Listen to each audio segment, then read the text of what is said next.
آج ہم انشاءاللہ سیکھیں گے کیا عیسائی واقعی حضرت عیسیٰ علیہ السلام کے بارے میں یہ عقیدہ رکھتے ہیں کہ وہ اللہ کے بیٹے ہیں، یا وہ واقعی یہ عقیدہ رکھتے ہیں کہ حضرت عیسیٰ علیہ السلام خدا ہیں، یا وہ واقعی یہ عقیدہ رکھتے ہیں کہ تثلیث ہے۔ تو ان کے جواب سننے سے پہلے چینل کو سبسکرائب کریے گا، ویڈیو کو لائک کریے گا اور کمنٹ میں اپنی رائے دیجیے گا۔ اگر آپ ٹک ٹاک پہ دیکھ رہے ہیں تو چینل کو فالو کیجیے گا۔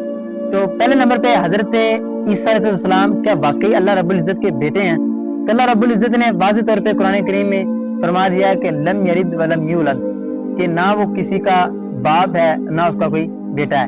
اب اس عقیدے سے پتہ چلا کہ اللہ رب العزت کا نہ تو کوئی بیٹا ہے اور نہ ہی اس کا کوئی باپ ہے۔ نمبر 2، کیا واقعی حضرت عیسیٰ علیہ السلام خدا ہیں؟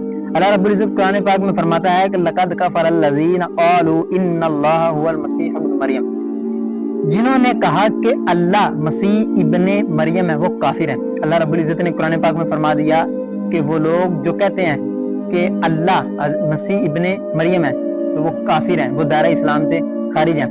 اور کیا واقعی کچھ لوگ تثلیث کے قائل ہیں کہ ان کا یہ عقیدہ ہے کہ وہ تثلیث کو مانتے ہیں؟ تو جی ہاں، اللہ رب العزت نے قرآن پاک میں فرما دیا کہ تم تین نہ کہو، تین میں سے تیسرا نہ کہو۔ اب یہاں پہ سوال یہ پیدا ہوتا ہے، کیا عیسائیوں سے دوستی لگا سکتے ہیں؟ کیا عیسائیوں سے مدد لے سکتے ہیں؟ کیا عیسائیوں سے کوئی کام نکلوا سکتے ہیں؟ عیسائیوں سے اگر تو کوئی کام کروانا ہے تو بندہ کروا سکتا ہے، لیکن ان سے دلی محبت نہیں ہونی چاہیے۔ اگر ان سے دلی محبت ہوگی تو بندہ کافر ہے۔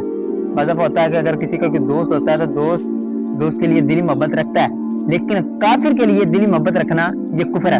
اسی طرح اگر ان کے باطل عقائد کو مانتا ہے کہ یار یہ سچ ہے تو پھر بھی وہ کافر ہے، کیونکہ اللہ پاک نے ان تینوں عقیدوں کا قرآن پاک میں رد فرما دیا ہے۔